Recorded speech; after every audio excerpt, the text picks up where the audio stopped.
ইরানের ক্ষেপণাস্ত্র হামলায় সৌদি আরবের রিয়াদে মারা গেছেন মোশাররফ হোসেন। তার গ্রামের বাড়ি টাঙ্গাইলের কচুয়ার কীর্তনখোলা এলাকায় আছেন আমাদের সহকর্মী রাব্বি খান। চলে যাচ্ছি রাব্বির কাছে। রাব্বি, আপনি সেই বাড়িতে পৌঁছেছেন, সেখানকার পরিবেশ নিশ্চয়ই ভারী। কি কথাবার্তা হয়েছে নিশ্চয়ই পরিবারের সাথে? তারা কি জানাচ্ছেন? ঘটনার সময় ওনার অবস্থান কোথায় ছিল, কিভাবে ঘটলো সে সম্পর্কে একটু বিস্তারিত জানাবেন।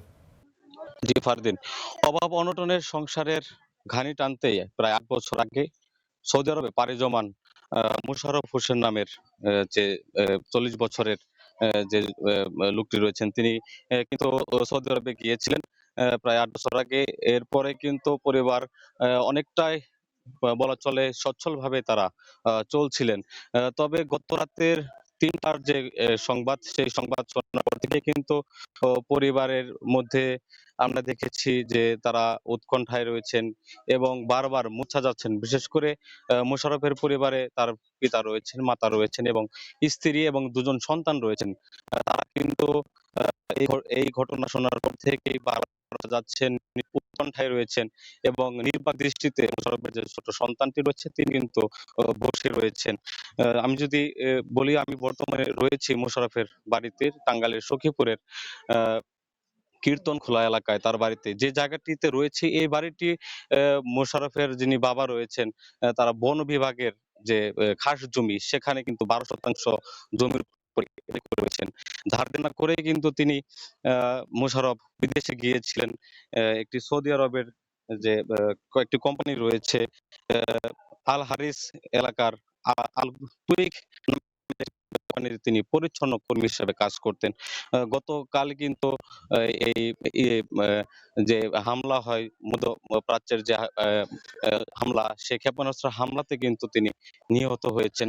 সেই খবরের পর থেকেই পুরো সখীপুর উপজেলা সহ এই এলাকাতে কিন্তু শোকের মাতম চলছে।